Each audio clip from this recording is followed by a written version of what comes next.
이루실 줄 믿습니다. 아멘. 우리 하나님 말씀 함께 보도록 하겠습니다. 고린도후서 5장 말씀 보겠습니다. 고린도후서 5장 1절에서 10절입니다.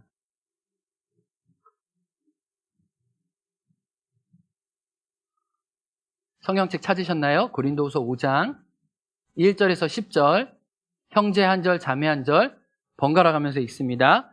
5장 1절 읽습니다. 시작. 만일 땅에 있는 우리의 장막집이 무너지면 하나님께서 지으신 집, 곧 손으로 지은 것이 아니요 하늘에 있는 영원한 집이 우리에게 있는 줄 아느니라. 참으로 우리가 여기 있어 탄식하며 하늘로부터 오는 우리 처소 덧입기를 간절히 사모하노라. 이렇게 입음은 우리가 벗은 자들로 발견되지 않으려 함이라. 참으로 이 장막에 있는 우리가 짐진 것 같이 탄식하는 것은 벗고자 함이 아니요 오히려 덧입고자 함이니 죽을 것이 생명의 삼킨 바 되게 하려 함이라. 곧 이것을 우리에게 이루게 하시고 보증으로 성령을 우리에게 주신 이는 하나님이시니라.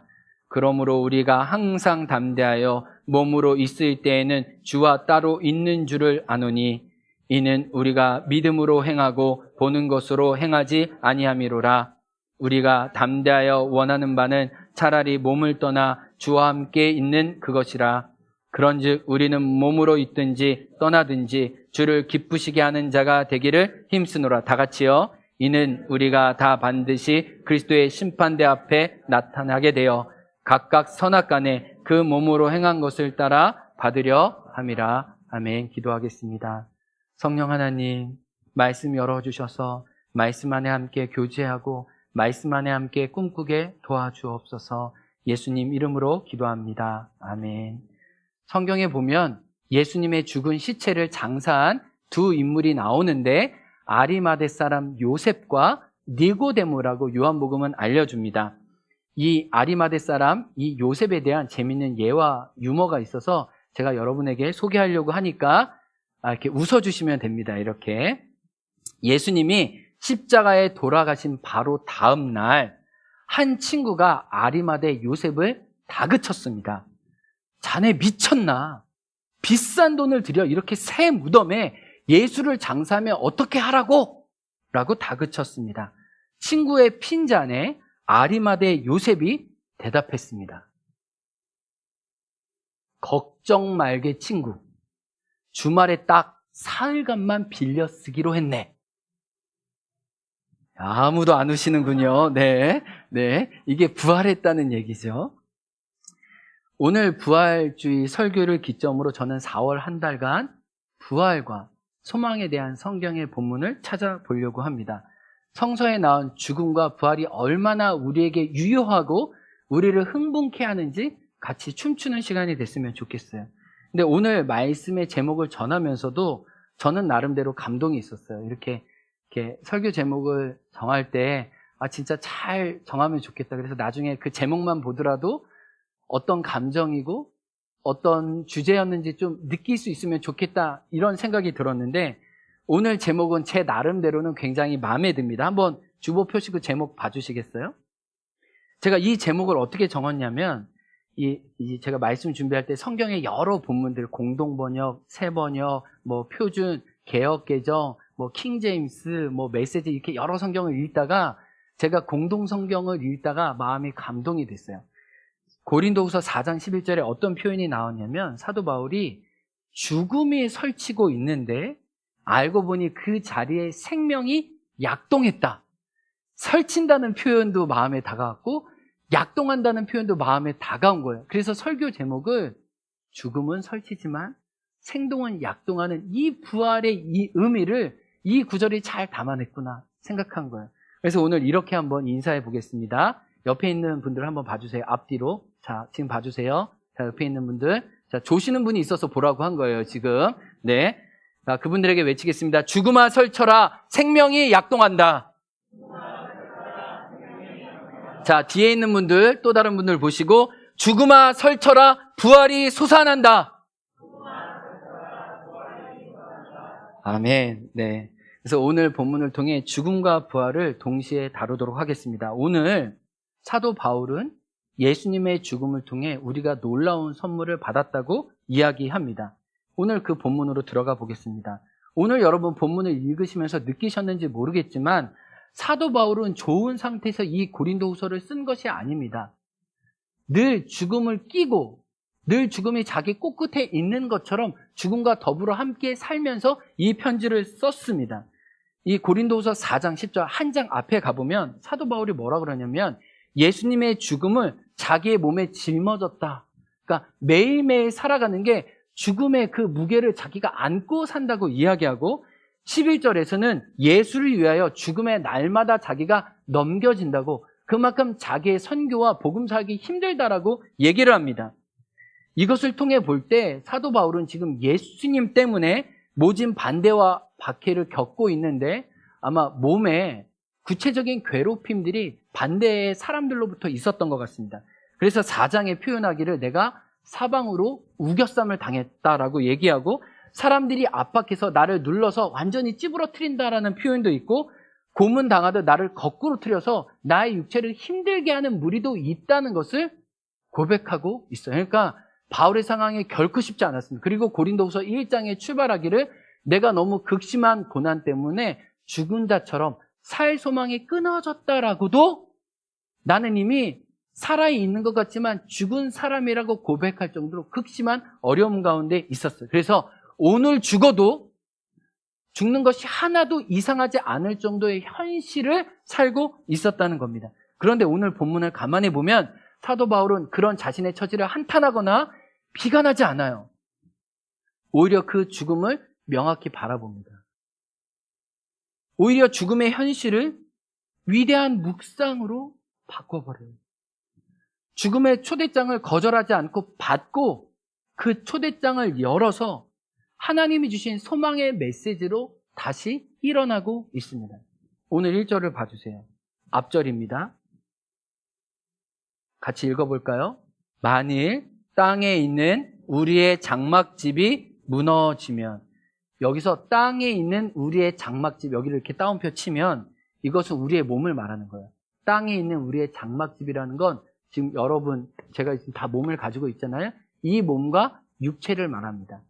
이 몸이 결국은 무너진다는 말은 무슨 말이에요? 이 몸이 반드시 죽음과 종말을 맞이할 때가 있다는 거예요? 없다는 거예요?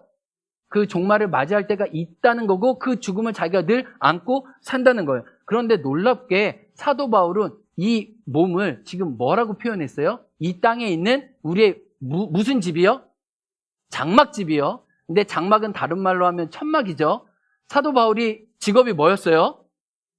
천막을 만드는 사람이었잖아요. 그러니까 사도 바울은 너무 잘 안 거예요. 그 당시 이 고고학적인 문헌을 보면은 지금 우리 해녀분들이 물질하시고 이럴 때 막 그물이 너무 튼튼하고 절대 안 찢어지잖아요. 일부러 자르지 않는 한 그 당시는 일부러 안 자르려고 해도 너무 많이 찢어졌어요. 그래서 베드로가 그물을 낚을 때 그물이 찢어지는 소리가 들린 게 어떤 일정한 무게를 버티지 못했어요. 사도 바울이 만든 장막, 텐트도 마찬가지였어요. 그가 아무리 열심히 만들었지만 그 당시에 이 실의 기본적인 재질이 약했기 때문에 늘 끊어졌다는 거. 그것에 비유해서 자기 몸을 무엇이라고 비유하는 거예요? 내가 한때는 혈기등등했지만 내가 이런 박해와 모진 어려운 것 가운데 내 몸이 새해지고 낡아지고 없어지는 것처럼 소멸된다는 것을 오늘 본문은 정직하게 보여줘요. 그런데 왜 장막이라고 했을까요? 장막에서 영원히 사는 사람이 있어요? 텐트에서 영원히 사는 사람이 있습니까? 없습니까? 텐트가 아무리 좋아도요, 장막이 아무리 튼튼해도요, 그 장막은 결국 부식되고요, 그 장막에서 영원히 살 사람은 없어요. 반드시 어디로 돌아와요? 자기의 살 집으로 돌아오는 것처럼 사도 바울은 그 말을 얘기하는 거예요. 우리가 이 몸을 입었지만 이 몸에서 영원히 사는 것이 아니라고 얘기합니다. 여러분, 이렇게 우리의 몸은 오늘 사도 바울의 표현으로 하면 겉사람은 낡아져요. 낡아져요. 우리 유재리 집사님 너무 감사한데, 유재리 집사님 무릎 수술 받고 이런 거 제가 옛날 주보 볼 때 다 나오더라고요. 무릎 수술 받았습니다. 우리 병원에 입원했습니다. 함께 기도해 주세요. 그런데 이렇게 물론 예배 시간에 일어나서 찬양은 못하지만 지팡이 짚교라도 교회 나오시고 집에서 혼자 생활하는 거 감사해요? 안 감사해요? 감사하죠. 근데 우리 유재리 집사님도 지금 가영이만큼 20대 때는 예뻤어요. 잘 나갔어요. 근데 죄송하지만 지금 이제 흰머리가 가득해요. 우리 김순옥 집사님 염색하기를 포기하셨습니다.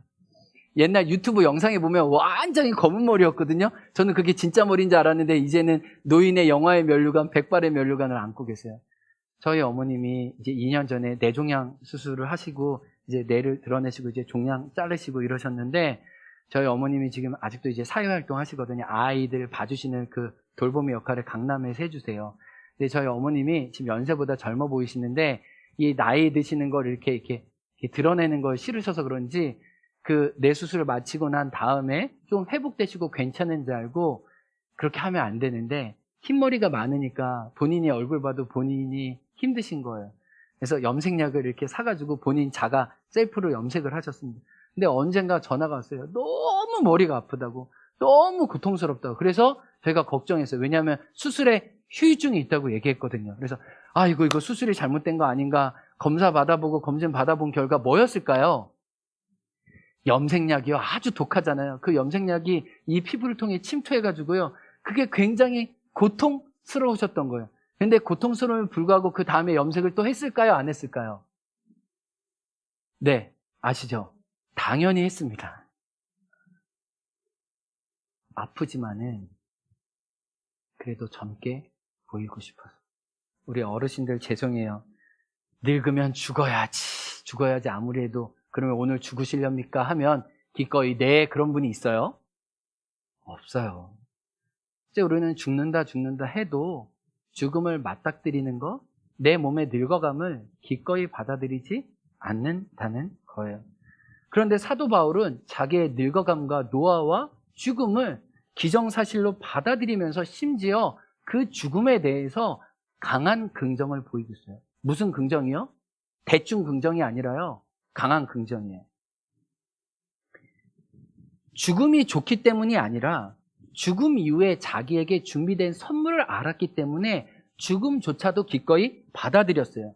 예수님이 부활하신 것처럼, 예수님이 부활의 몸을 입으신 것처럼 자기도 또한 그 부활의 몸 입을 것을 알았기 때문이에요. 그래서 2절 하반절에 그 몸의 부활을 어떻게 얘기했냐면 2절 하반절에 간절히 어떻게 한다고요? 사모한다. 다른 성경에서 간절히 갈망한다. 간절히 애태운다. 라고 이야기했어요. 죽음 가운데 무엇을 갈망한다고요? 몸의 부활을. 8절에는 어떻게 얘기했어요? 다시 한번 사도 바울은 내가 담대하여 차라리 원하는 것이 있다. 이게 뭐냐면요. 내가 죽을 수도 있고 살 수도 있고 나에게 선택하라고 한다면 오늘 본문과 빌립보서 1장 23절에 의하면 사도 바울은 죽는 것을 기꺼이 선택하겠대요. 왜? 죽는 것은 하나님과 함께 있는 영원한 상태이기 때문에 내 자신을 위해서는 그게 좋으나 내가 남아있는 성도와 하나님의 사명을 위해서는 내가 살아가는 일을 선택하겠습니다라고 얘기하는 죽음에 대한 절대적인 긍정이 사도 바울에게 있었다는 것을 알게 됩니다. 이것을 이 전도서 3장은 이 아이의 이 뱃속의 태아의 이미지로 이 전도서 솔로몬은 풀어내요. 우리가 이제 뱃속에 생명이, 엄마의 뱃속에 생명이 들어가면 그 자궁 속에서 아이가 자랍니다. 그러면 오늘 고린도후서 5장 1절의 표현에 의하면 그 엄마의 자궁은 그 아이의 장막집이에요. 근데 그 아이가 엄마의 자궁 속에서 영원히 삽니까? 아니면 임시로 삽니까? 일시적으로 살아요? 영원히 살아요? 일시적으로 9달이나 10달 동안 한시적으로만 살아요. 그런데 아이의 그 자궁 속에 있는 아이는 그 세계가 절대적인 세계라고 이해해요? 안 해요? 절대적인 세계예요. 그래서 자궁 밖을 뚫고 세상으로 나올 때 아이는 무엇을 경험하는 거예요? 태아는 죽음을 경험하는 거예요. 왜요? 자기 집을 벗어나니까. 그거는 어린아이에게 죽음과 같은 거예요. 그리고 심지어 외부적으로 그가 의지했던 호흡을 감당하고 영양줄을 주었던 탯줄을 잘라버립니다. 그 탯줄을 자르는 순간이 죽음이죠. 근데 그 죽음의 순간 태아는 무엇을 맞아요? 새로운 생명을 얻잖아요. 더 좋은 집에 들어가잖아요. 이게 성경의 이해라는 거예요.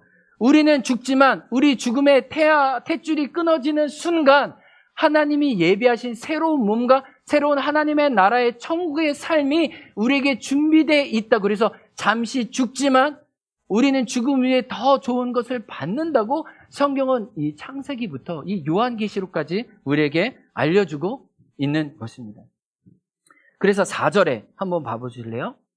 4절에 이것을 어떻게 표현했냐면 죽을 것이 사망이 생명에게 어떻게 된 바 되었다고요? 삼킨 바. 여러분 우리는 오해해요. 아, 내가 생명이 있는데 죽음이 나를 사로잡았구나. 이제 죽음이 끝이구나가 아니에요. 성경은 다르게 이야기합니다. 사망과 죽음을 누가 삼켰다고요? 생명이 삼켰다고 이야기하는 겁니다. 이 죽음에 대한 이해는 세상이 말하는 이해와 너무 다른 거예요. 세상에서는 죽음을 어떻게 이해합니까? 흙으로 돌아가는 거야. 무야. 아무것도 아니야. 그것으로 끝이야. 이 세상밖에 없어. 다른 세상은 없어. 여기가 전부야. 그런 관점을 가지고 있는 사람도 있어요. 힌두교 같은 경우에는 이 장례를 24시간 내내 치르려고 해요. 굉장히 노력합니다. 윤회 사상을 믿기 때문에. 그래서 장례를 잘 치러주고 그를 불태워주는 게 아주 중요한 의식이에요. 근데 우리는 시체를 잘 불태워주는 게 아주 중요한 의식이나요? 그렇지 않잖아요. 우리는. 이 초대교회 그리스도인들 이 영상을 보거나 이 비문들을 보면은 그들이 신앙을 고백한 내용이 있거든요. 제가 먼저 이거를 소개하고 이제 영상을 잠깐 볼 건데, 지금 로마의 카타콤에 이 수천 킬로미터에 보면 1만 5천 개 넘는 비문들이 있는데 그 비문들이 영원한 삶에 대한 믿음의 고백을 하고 있다는 거예요. 제가 한 몇 개만 읽어볼게요. 불로사 31년을 살다 간 그대를 하나님께서 살려주시기를 9월 19일에 죽었음. 그리스도 안에서. 또 다른 비문이에요. 그리스도 안에서 결혼하지 않은 아리스토니아 41년 8일을 살다가 간 외국인 2월 26일 육신을 떠나다. 빅토리나 그리스도 안에 거하다. 사랑하는 키리아쿠스 내 다정한 아들에게 내가 성령 안에서 생명 누리기를 원하노라. 수만 개의 비문 중에 하나예요. 다 무슨 내용이 있냐면 그리스도 안에 있는 죽음을 고백했고 이 세상의 나그네였다가 본향으로 돌아가는 것을 고백했고 죽음을 예수와 연합하는 사건으로 이해했고 어떤 이는 죽음을 성령이 주시는 생명을 주는 사건으로 환영했다는 거예요. 우리 이런 그 믿음의 고백을 했던 오늘날의 자매와 또 카타콤의 고백을 함께 영상으로 한번 잠시 보도록 하겠습니다. 벚꽃이 흐드러지게 피고 생기가 만발하는 봄날, 어느 한 여인이 병원을 찾습니다. 의사는 그녀에게 너무 늦게 오셨습니다 라고 말을 하였습니다. 그녀의 생활 패턴과 그동안의 삶을 살아왔던 방법과는 전혀 다르게 그녀의 목전에는 죽음이 다다라 있었던 것입니다. 생을 마감하기에도 죽음을 담담히 받아들이기에도 너무 젊었던 그녀. 그녀는 그녀의 삶의 사망 선고와도 같았던 암 진단. 현재의 현실 앞에 어떤 선택을 해야 할지 몰랐습니다. 모든 삶이 귀하고 누구라도 그 삶을 영원히 살고 싶어 하지만 그래서 우리가 잊고 사는 진리는 바로 모든 사람은 죽는다는 것입니다. 그러나 현대에는 마치 영원히 인간이 살 수 있을 것 같이 욕심과 탐심, 어떻게든 남을 밟고 일어서서 부와 명예를 얻고 영원히 살고 싶은 죽음을 잊어버린, 아니 죽음이 죽어버린 세상을 우리는 살고 있습니다. 죽음을 다르게 받아들이는 사람들의 흔적도 남아 있습니다. 예수를 따랐던 제자들과 초대교회 교인들, 죽음을 받아들이는 방법은 힌두교인들의 방식과는 차이가 있습니다. 박해를 피해 숨어들었던 카타콤, 가장 어둡고 빛이 없는 곳에 서 있지만 그들은 죽음 그 다음 세상을 보았습니다. 사도 바울도 죽음 앞에 당당할 수 있었던 이유는 그 다음에 일어날 일들에 대해서 알고 있었기 때문입니다. 바로 죽었지만 살아나는 부활이었습니다. 암흑 같은 곳에서 그들은 애절하고 간절한 마음을 이 돌에 새겼다. 사랑하는 여인이었으리라. 그녀를 잃은 한 남자의 애절한 비문. 소프로니아여, 그대 하나님 안에 언제까지나 살아있으리. 소프로니아, 그대는 살아있으리. 저는 그 흐릿한 비문을 보면서 사랑하는 여인이 떠나서 굉장히 힘들고 가슴 아프지만 그 죽음 뒤에는 아마 하느님 안에서 분명히 살아있을 것이다 라는 어떤 확신과 소망, 희망 이런 것들이 다 담겨 있더라고요. 이야기는 처음 죽음의 선고를 받은 자매의 이야기로 다시 넘어옵니다. 암 말기 선고를 받았으나 5년이 넘게 항암 치료 85회차를 받으며 삶을 이어가고 있는 그녀. 그녀는 삶을 살고 있었으나 죽은 상태였고 암 진단으로 인해 살아난 상태라고 이야기합니다. 그리고 많은 사람들을 살리는 삶을 살고 있는 그녀. 처음부터 이들에게 있어서 이 세상의 삶은 영원이라는 헤아릴 수 없는 시간 속에 찰나의 짧은 순간인 것입니다. 그리고 죽음 이후에 그 영원한 삶의 열쇠를 발견하게 되는데 바로 예수의 부활이라고 공통적으로 이야기하고 있습니다. 부활의 열쇠를 가진 이들에게 죽음은 더 이상 두려움이나 애써 둘러 이야기할 깊이 대상이 아닙니다. 이 세상 소명이 다하는 날, 또 다른 희망으로 떠나는 여정의 시작점으로서의 과정이 이들에게는 죽음인 것입니다. 네, 여기까지입니다. 카타콤 비문에 자기 사랑하는 여인의 이름을 불러가면서 영원히 살아있으리, 영원히 살아있으리 고백했던 것처럼 바울과 예수님의 제자와 초대 교인들과 지금 여기 있는 저와 여러분의 고백이 우리는 죽어도 영원히 사는 것입니다. 1절 말씀을 다시 보면 우리 장막집이 무너지고 죽으면 그 몸과 대조해서 우리에게 영원한 하나님이 지으신 새로운 집인데 이 집은 하나님이 주실 부활의 몸을 말합니다. 하나님이 부활의 몸을 우리에게 입혀주실 것인데 이 땅에서는 부모님의 형질과 DNA를 받았지만 그 나라에서는 하나님의 형질을 새롭게 받을 것이라고. 그래서 고린도전서 15장에서는 지금 우리 육체는 썩겠지만 하나님으로부터 받는 몸은 썩지 않을 몸을 받겠다고 얘기합니다. 우리 육체는 수치스럽지만 하나님께로부터 받는 몸은 영광스러울 것이라고 얘기하고 우리의 육체는 늘 이 땅에 있는 동안 약하지만 하나님께로부터 받는 몸은 강할 것이다 라고 이야기합니다. 그래서 부활의 몸은 완벽하고 온전하고 강하며 하나님의 충만한 생명이 그때는 완벽히 재현되는 새로운 몸을 입게 될 것이기 때문에 사도 바울은 낙심하지 않았던 것입니다. 그런데 사도 바울이 오늘 본문에 보면 이런 소망을 결정적으로 가졌던 그 이유가 있어요. 5절에 보면 바로 성령님이 계셨습니다. 한번 따라해 볼까요? 성령님은 부활을 소망케 한다. 한번 5절 말씀 읽어보겠습니다. 시작. 곧 이것을 우리에게 이루게 하시고 보증으로 성령을 우리에게 주신 이는 하나님이시니. 이게 무슨 말이냐면 결국 부활의 몸을 입혀주실 분은 하나님이신데 그 사실을 믿을 수 있도록 그 사실로 인해 이미 우리가 감격하고 진리 안에 굳건히 설 수 있도록 보증으로 미리 담보물로 우리 계약금을 거는 것처럼 계약금으로 누구를 거셨냐면 하나님은 성령님을 보내셨다는 거예요.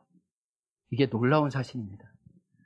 예수님은 돌아가시면서 내가 가는 것이 유익이라고 말씀한 여러 차원 중에 한 가지 의미 중에 이것도 있어요. 왜요? 내가 부활할 것처럼 너희도 부활의 소망으로 누구를 통해 성령 안에 살게 될 것을 말씀해 주시는 거예요. 그래서 성령은 생명의 영이시지만 또 성령은 종말의 영이세요. 말세를 상상하게 하시고 기대케 하시는 분이세요. 왜요? 여러분, 우리는 이 땅의 시간에 매여 있어요. 그런데 성령님은 하나님이시기 때문에 그분에게는 과거와 현재와 미래가 있습니까? 없습니까?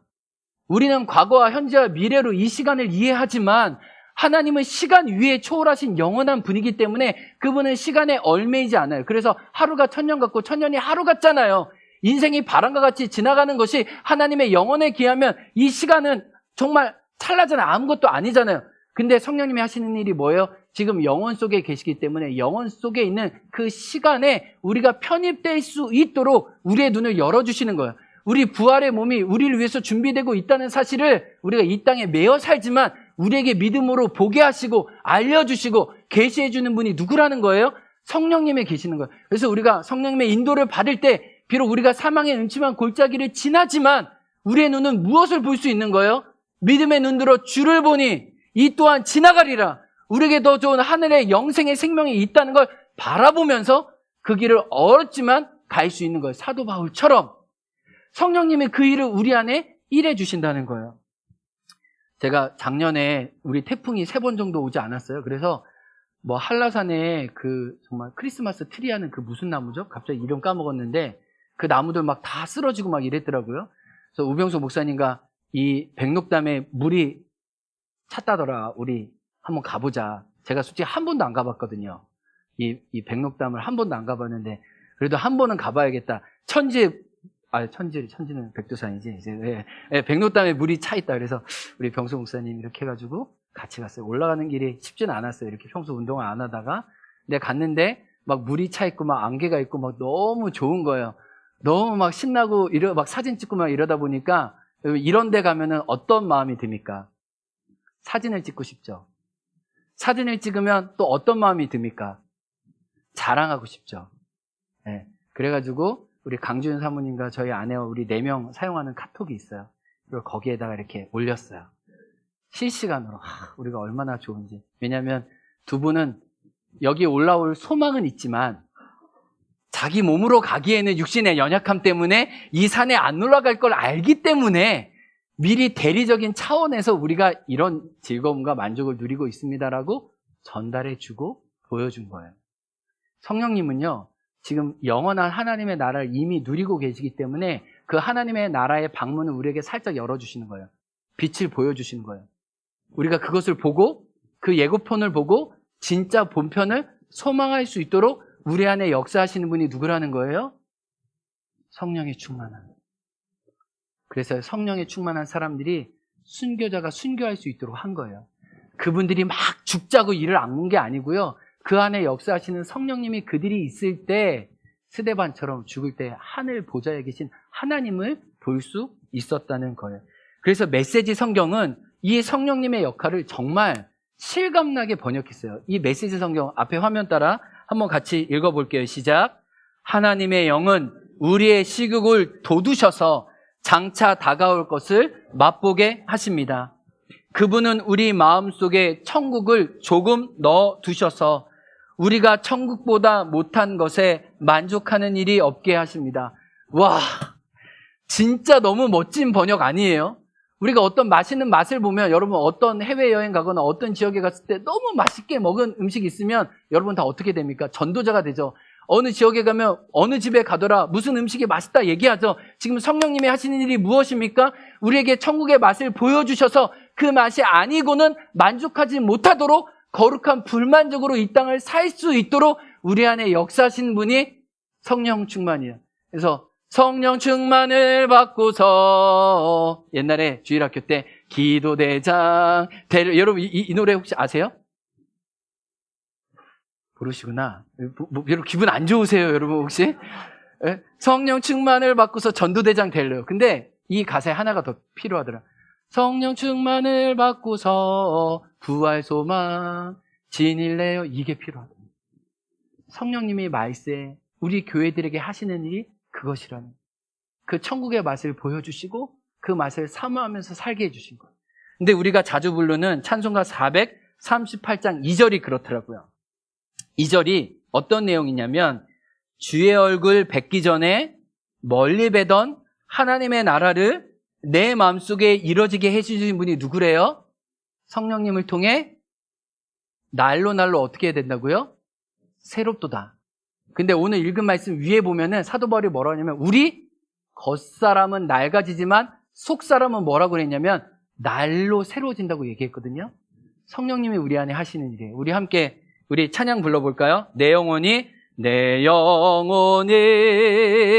은총 입어 중한제지 벗고 보니 슬픔 많은 이 세상도 무엇으로요? 천국으로 와. 2절 주의 얼굴 뵙기 전에 멀리 뵈던 하늘나라 내 마음속에 이뤄지니 날로 날로 할렐루야 찬양하세 할렐루야 찬양하세 내 모든 죄 사함받고 주 예수와 동행하니 그 어디나 하늘 할렐루야 찬양합니다. 할렐루야 찬양하세 내 모든 죄 사함받고 주 예수와 동행하니 그 어디나 하늘나라. 말씀을 맺겠습니다. 우리 좀 전에 봤던 부활 그 증거라는 이 영화가 있어요. 이 영화를 여러분과 언제 나중에 다 보기 원하는데 이 영화의 주인공이었던 천정은 자매를 제가 한번 몇 번 소개한 적이 있습니다. 자매는 이렇게 고백해요. 나는 삶을 살고 있었습니다. 그러나 죽은 상태였습니다. 그러나 암을 만나고 그 암을 통해 부활의 복음을 만난 후 살아나게 됐습니다.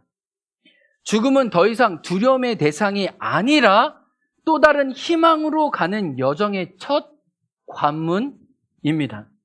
그리고 이 자매의 책에서 자기가 암을 늘 달고 사니자 암 이제 완전히 말기고 지금 항암 치료 거의 90번 다 되지 않았을까요? 지금은 시간이 지났으니까 매일 자기 몸에 암을 봅니다.